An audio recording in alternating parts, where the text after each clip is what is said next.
I'm glad to be here with you today. And let's start by why Islam is truth from my perspective.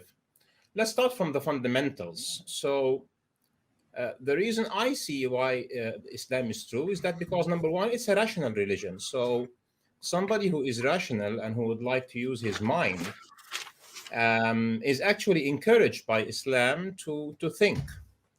And this is something that you would typically find in a religion that, or in a concept that is true, things that are typically asking people not to think about them are hiding something. According to Ahmed Esrach, Islam encourages people to think critically, therefore, a true religion. But let's see, first of all, some examples of Muslims, popular Muslim apologists, and see what they Islam think. is about following revelation. Islam is about submitting to Allah. Allah knows everything. He sent the Prophet ﷺ with guidance. So we submit to that, we follow that. If our intellect, our conjecture, our perspective conflicts with that, we know the deficiency is with our own perspective, our own conjecture. So that's a very simple, but it's a foundational concept of what Islam actually is. So, two of the most popular apologists in the West, they say no. In fact, Islam is blind faith. Another popular Muslim apologist in the West goes into classrooms and teach students blind faith. The next section that we're doing is based upon decades of dawah experience of various du'at across the world. But I'm going to give you that not over decades, I'm going to give it to you over an hour. Decades of dawah. Decades. Look, guys, Ahmed Sobur will give us decades of dawah, but in an hour. How exciting! So, you really need to understand this next section, and then you will save yourself decades. Not only will you learn how to give dawah, I promise you, you will understand Islam in a better way.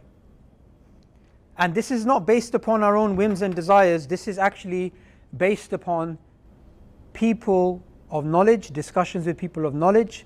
This is based upon the Quran, this is based upon the Sunnah, and this is something which should be obvious, but it's not really that obvious. Okay, I want full attention and full participation.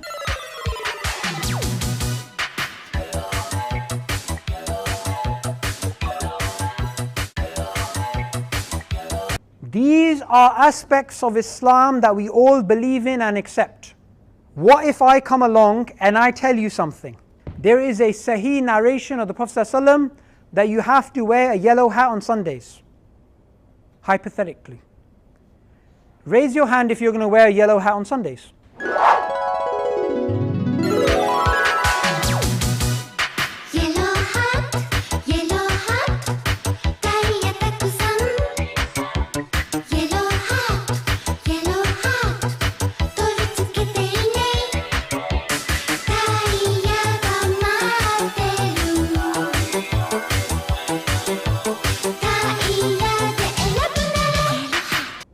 Why? Because the Prophet said so. Whether you understand it or not, you do understand he's a messenger. Likewise, there is a Muslim who is looking at the world through lenses, green lenses, and he's looking at the world as green. And there is a non-Muslim who is looking at the world through red lenses. So what's happening in the conversation is the Muslim is saying, this is green, this is green, this is green. The non-Muslim is saying, this is red, this is red, this is red. Why is that? The reason is, this is the case is because the Muslim is looking at the world through the lenses of La ilaha illallah, Muhammad Rasulullah. He believes that this man called Muhammad sallallahu alayhi wasallam is the final messenger of God. Therefore, whatever he says is true.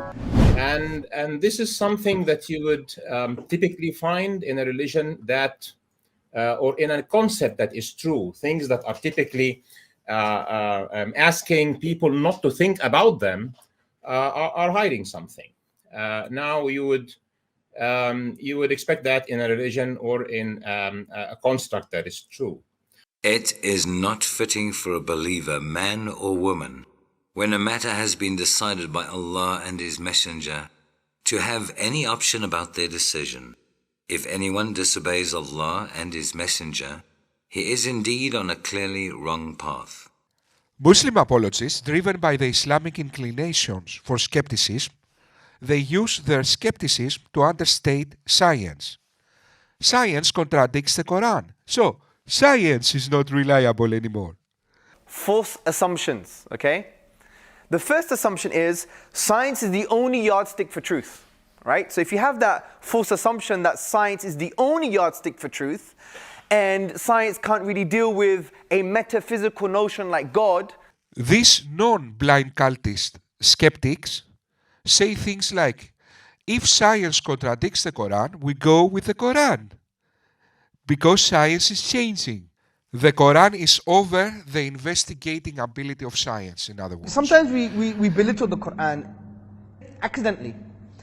When we see an ayah in the Quran that talks about, for example, the camels and how we created it, or when Allah says that you were an alaqa, you were a nutfatin min maniyyin, or when Allah talks about natural phenomena, what do we do straight away? We say, scientific miracle. This is rubbish. Sorry. This is wrong. Because what we've done, we've made science into a god now. We've deified science. And we've limited the Quran. Science changes. So, the same way the Islamic mental disease pollutes morality with presuppositional apologetics, pollutes philosophy with the first principles, now it pollutes science by putting the yardstick for judging science, Islam. Okay, so true skepticism is using reason to come to truth and human well-being. Islamic skepticism uses blind faith and revelations for Islamic supremacy or the well-being of the Islamic virus. So not only the method is wrong, the outlook is wrong. But what is Islamic reasoning? Tune evidence and reasoning to delude yourself Islam is true. That is the process. That is the definition of Islamic reasoning. Okay, it's not healthy reasoning is follow the evidence to investigate truth. Islamic reasoning is tune evidence and reasoning to delude yourself Islam is true. And that is the difference. So in the beginning of my video, I said this is the way I am defining a fact for the purposes of this discussion. And what is that definition? Yeah. And that's the definition I used. Which What is it? Which I said was something absolute, something that's not going to change, and something that can't be revised. When it comes to evolution, a fact, according to Ahmed Sobur, is something absolute, something that will not go into change, something that cannot be revised. Now, what's the criteria to test whether something is or is not a genuine prophecy? I want to ask you that. How would you discern the truth from falsehood? You'd use empirical evidence. Exactly, you would use empirical evidence. Something verifiable, something falsifiable, and something precise. When it comes to Islamic prophecies, suddenly a fact equals something verifiable, something falsifiable, and something precise. Sobur tunes his skepticism to always conclude Islam is true. Overstating reason and evidence when it fits his argument, understating reason and evidence when it doesn't fit his argument, or destroy completely the foundations of reason and evidence when his argument is hopeless. This is how Sobur and his fellow cultists sacrifice in the altar of Islamic supremacy truth, the same way they sacrificed morality, reason, etc. The only value in Islam is worship. If you value truth, stay away from Islam.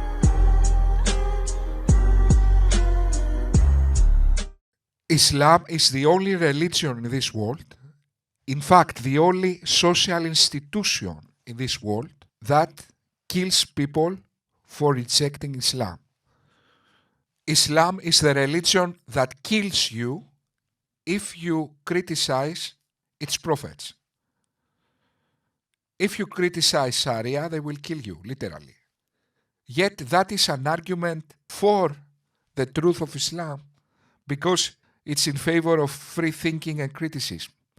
Are you serious, my friend? What kind of delusion someone must have to make this argument in favor of Islam?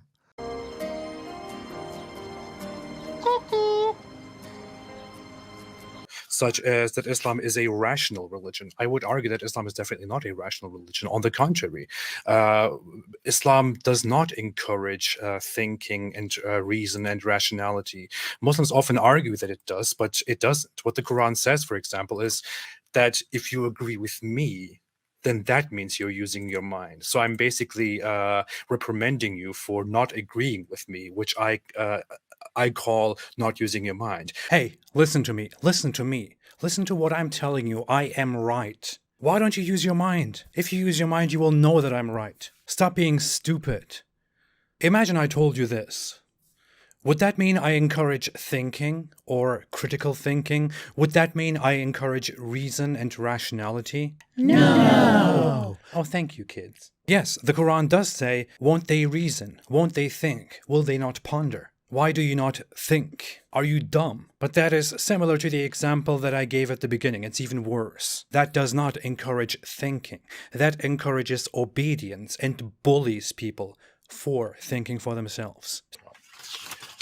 He said that it is not a rational religion, and then he actually quoted some verses. He quoted the translation of meaning of them.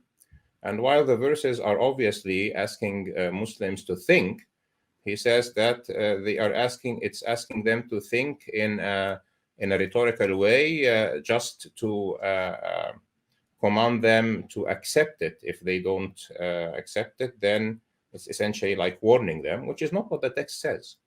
So, for example, in the Quran, it says, أَفَلَا يَتَدَبَّرُونَ الْقُرْآنَ أَمْ عَلَى قُلُوبٍ أَقْفَالُهَا. Do they not ponder the Quran, or their hearts are locked? Okay, let's see the verse you are referring to. Do they then not reflect on the Quran, or are there locks on their hearts? This verse says that if you don't accept Islam, you have a sickness in your heart. Does this promote critical thinking? Or it says, if you don't believe me, you are sick. What does it say? You idiot. And now let's go one verse before. It is this upon whom Allah has laid his curse.